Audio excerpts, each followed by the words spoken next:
Update po natin, ano bang sitwasyon natin dito po sa Cebu nang niyanig po ng lindol? Gaano ho ba karaming pamilya ang naapektuhan po so far? Pagdating, Jay, dun sa apektado nitong itong nangyaring lindol dito sa Cebu, no, meron tayong nakatala, no, mahigit 47,000 families ang apektado dito sa Central Visayas. No? This is about 170,000 nating mga kababayan ang apektado nung nangyaring lindol. Opo, at sa ngayon ho ba may ilan na po yung naitalang nasawi dahil po sa lindol? Magmula sa datos natin kahapon, nadagdagan ito ng 3. So ngayon, meron tayong report 72 nating mga kababayan na nasa dahil dito sa nangyaring lindol. But then again, no, as we say, itong datos na ito ay for verification and validation. Hindi pa kompleto yung ating lista mga pangalan nila. Lahat po dokumento rin. So this is again the reported number as of today. Linawin ko lang po, nasa 72, tama ho ba? Tama po, 72. 72 po as of this morning. Opo, opo. At sa ngayon ho ba ay tuloy-tuloy pa rin po ba yung mga search operation natin? Marami ho bang mga nakikita po nating missing na apektuhan po nitong lindol? Magmula po kahapon, wala na kami natatanggap na nagsasabi na may nawawala silang kamag-anak o may mga meeting. No? Kaya kung mapapansin niyo dun sa mga datos natin, blanco na po yung numero ng listing. In fact, also, hindi naman sa search, rescue, and retrieval, we actually have more than enough no, na mga responders na nandito. Kaya actually, magmula dito sa incident command post, kung saan nandito ngayon yung ating OCD administrator, si Harold Cabreros, ang kanya na pong itinagutos dito dahil we have more than enough search, rescue and retrieval team na nandito na ngayon nakapasok sa Bugo and then in other nearby municipalities. Ang ipinapakiusap po, no, doon sa mga search, rescue and retrieval na wala pa dito ngayon, huwag po muna silang papasok sa dito sa atin sa Bugo-Sikman o dun sa mga karatig na munisipyo para po kumbaga ma-manage lang natin yung resources. No? As of now, wala na tayong kakailanganin na additional requirement for that. So make sure po yung mga SRR teams na pupunta dito, tatawag po muna kayo kung dapat pa kayong tumuloy o hindi. Dahil as of this morning, ang abiso po, we have more than enough dito sa site po natin. Kung meron pong kakailanganin dito, ito po yung mga food and non-food items na kailangan ng ating mga kababayan. Kaya nga po ang ating mga response agencies no, ng pamahalaan sa direktiba na rin ng ating mahal na Pangulo na ipinagutos niyo po kay DRRMC Chairperson na kay Secretary Teodoro na yung mga response agencies po magmula sa ating food and non-food item cluster, yung sa medical cluster natin, yung po muna yun na ngayon ang priority for this morning. Kaya nga po nagpadala na tayo dito ng mga tents, ng mga water desalination, yun. So yun po yung mga pangangailangan natin. So for those other response agencies or yung mga local government units po, no, na gustong tumulong, maraming salamat po sa inyong cooperation. But then again, what would emphasize no, is that what we need here are right now mga bottled waters, yung pinadala dito. And then mga tents din po para sa ating mga kababayan kasi nga po tuloy-tuloy yung mga aftershocks kaya hindi pa nakakabalik sa kababayan o sa loob ng mga infrastruktura ang karamihan sa ating kababayan. Opo. So nasa mga tent yung mga halos lahat itong 47 families, 1,000 families sa Sir Juni dahil nga po tulad ng sinasabi po ninyo, hindi pa po pwedeng bumalik sila sa kanilang mga tahanan dahil sa mga bitak at ilan na pinsalangan itong pagyanig. Tama Jay, karamihan dito sa ating mga kababayan ay nasa open areas lang. No? Hindi ito yung pareho ng bagyo na ang evacuation centers natin ay nasa loob ng struktura o concrete na structure. No? Pero again, meron naman tayong mga kababayan na sa pagtaya ng kanilang mga kabahayan ay safe pa rin na mababalik. So nandun din naman sila sa loob. No? But then again, pagdating po dun sa supply ng tubig, dun natin sila tinutulungan ngayon kasi yung mga pipelines natin for the water are compromised, no? Dahil nga doon sa lindol. And then, siyempre yung pagkain, dahil tuloy-tuloy na nagre-replenish tayo dito at nagdadala tayo dito.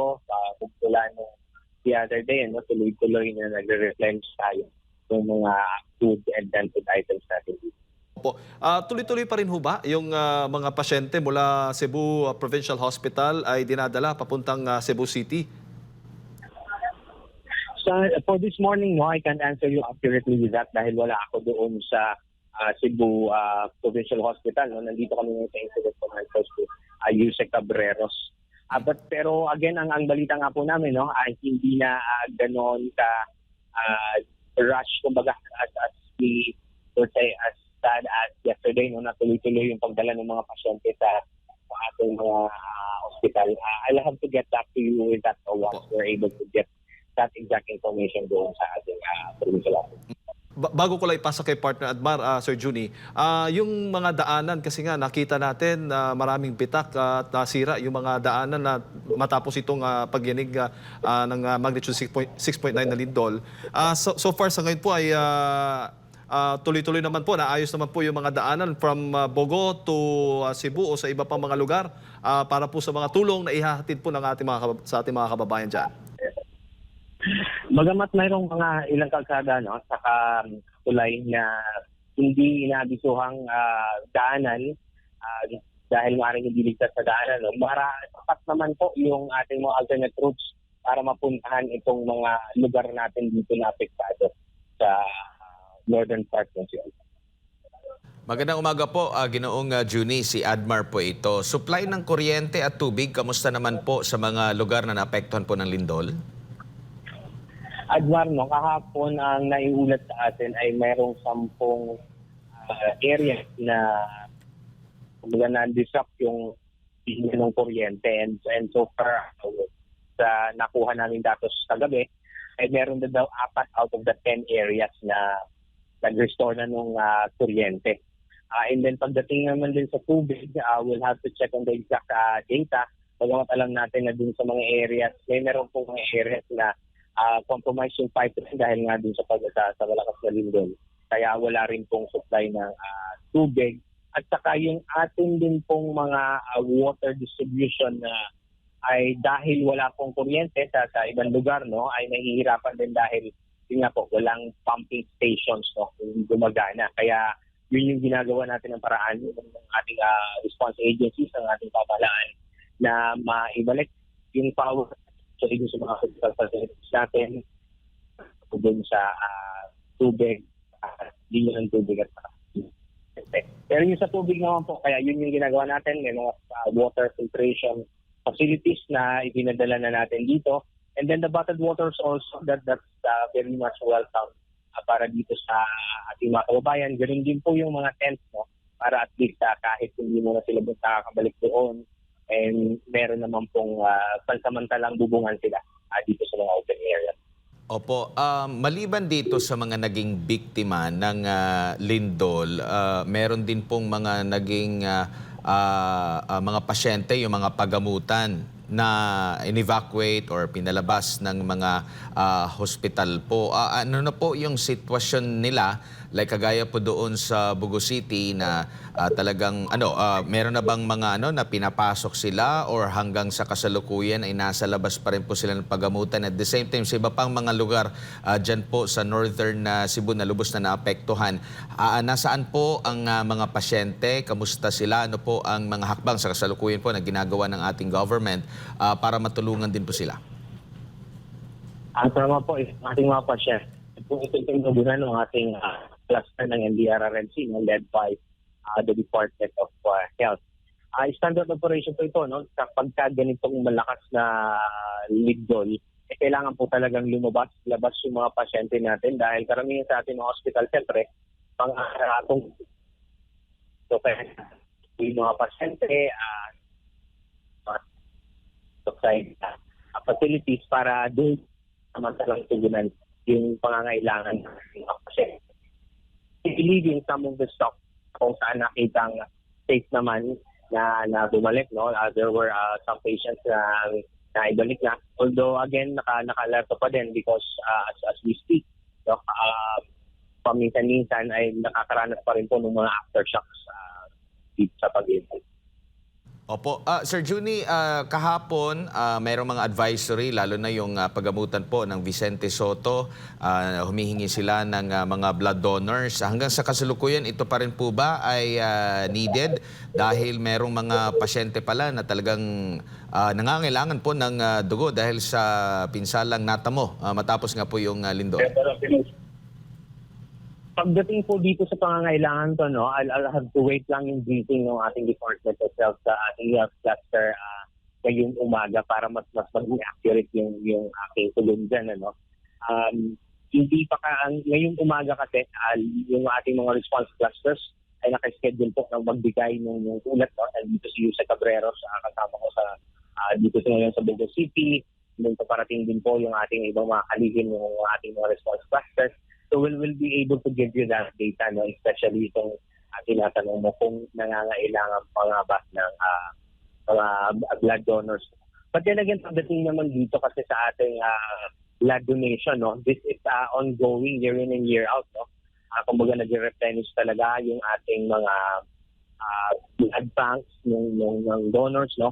So for those who would be yung welcome po, no, na pag-donate ng mga dugo, no, dun sa ating mga regular blood banks, may that be yung ating mga government facilities, yung ating mga hospital, o kasama rin natin dyan yung Philippine Red Cross, mga blood banks. So tuloy-tuloy naman po itong ginagawa.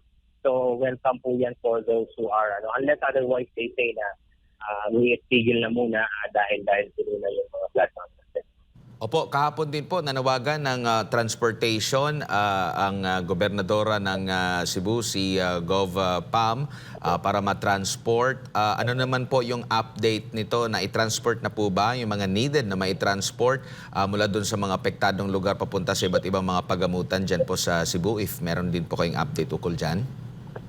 Tama ba, no? Dahil nga ng ating gobernadora, no, kay Pam, pinarating niya agad sa ulo, agad naman po na nag-responde. No? We have more than enough vehicles and even up to now, marami kaya nga inaabisuhan natin na as much as possible yung mga rescue teams na papasok ay wag na munang pumasok unless otherwise sabihin na ulit na nakakailanganin. No? So natugunan po yung mga pangangailangan natin doon sa transportasyon. Kaya hihiling ng aking mahal na gobernador.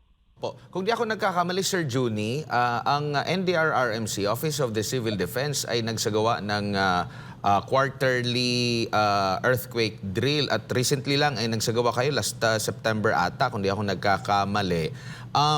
Meron po ba kayong maaring maging adjustment po nito or mga pagbabago man? Kasi nakita din natin sa mga CCTV footages na kumalat po sa social media hinggil nga po during that pagyanig, medyo may ilan pa rin sa ating mga kababayan. Doon may mga kababayan tayo na talagang na-memorize yung duck cover and hold. Pero yung iba talaga ay nung nakita natin ang pagyanig, ay imbis na mag-duck cover and hold, ay nagsitakbuhan po, Sir Juni. Tama, Admar. Actually, tuloy-tuloy natin itong ginagawa. No? May lindol man wala. Tuloy-tuloy natin ginagawa yung nationwide simultaneous earthquake clear. Taon yun at sa minimum. No? Sa kada taon ginagawa natin. And tuloy-tuloy din po yung improvement. No? Hindi lang dahil sa mga paglindol na ganito.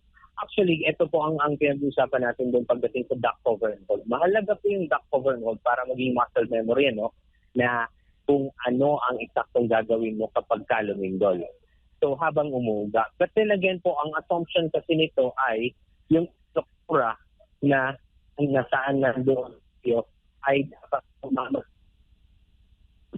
malakas na lindol. Ang ating pong ginagawa sa pamahalaan, no, ang sinasabi natin is dapat alam natin yung kalagayan ng mga struktura kung nasaan tayo. No?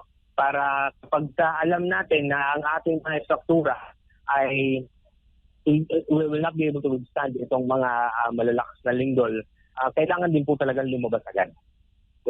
Kasi ang assumption ng ating duck cover and hold ay kung malakas, no, at meron ka mapagtataguan na or sa ilalim ka, no, that's one.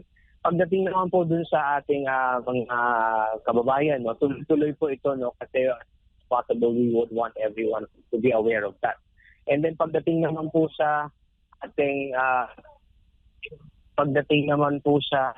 ating mga response agencies sa gobyerno, ito naman po yung gawa natin din sa ating mga earthquake drill, yung tama po ng mga response mechanisms na ginagawa natin kung paano tumugon sa mga biktima ko ng Opo. mga victims. Opo. Sir Junie, kanina po nakapanayam namin si Director Bacolcol ng FIVOX at naitanong namin kung meron bang history, meron sa kasaysayan ba, meron na bang pagyanig dyan sa epicentro mismo ng lindol, no, dyan sa Bogo City, at nabanggit niya na parang first time ata ito, no? So kumbaga kung tutuusin, hindi, kumbaga, yung mga pagyanig na ito, parang yung iba, first time na nibago, o di kaya ay hindi ganito kalakas nung tumama noong 2013 dyan sa kanilang lugar. No?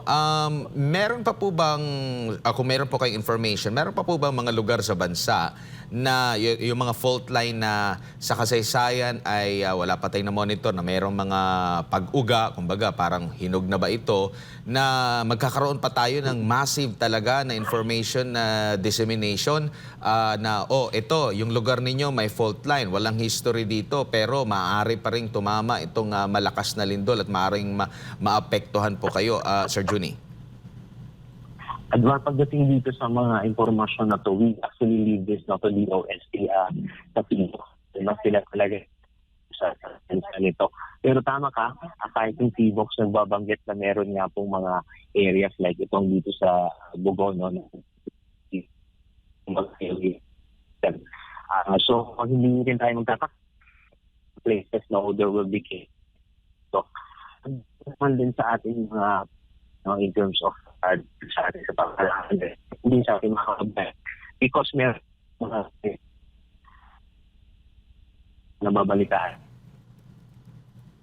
Mas mahalaga po at yung pagkakaan natin. Opo. Yun. Opo. Sir Junie, alam natin, maraming mga ipinadala dyan po sa Cebu, medical team, rescue team, at kung ano-ano pa, pati na rin yung mga uniform personnel na tumutulong na rin sa ating mga kababayan dyan. Maliban po dito sa nakalipas na mga sama ng panahon, nakalipas na mga bagyo, sinabayan pa nitong malakas na lindol, meron pong paparating si Bagyong Paolo at inaasahan bukas po ay magla-landfall dyan po sa bahagi ng Isabela or sa Quezon. Hindi naman po ba tayo kukulangin po ng mga puwersa na magbibigay din ng agarang tulong sa posibleng epekto naman nitong bagyo na posible? Hindi nila sinasantabi ng Pag-asa na sa paglandfall nito baka nasa typhoon category, malakas na klase ng bagyo. Sir Junie. Sa direktiba ng ating Pangulo, dapat tuloy-tuloy itong ating mga paghahanda ng ating response agencies. Ngayon nga, tuloy-tuloy sinasabi niya na three-pronged action natin. Unang-una, yung pagtugon kung nangangailangan ng ating mga nasalanta ng bagyo, yung mga nagdambag, that's one. And then, pag-responde naman natin dito sa atin sa mga nabiktima ng mga mahal. And then, yun po na sinasabi niya na ay nararanasan, dapat pinagdasandan pa rin. So, natin naman po mga response agencies, nakatoka naman sa mga kung sino ang nakata for each of the three assignments.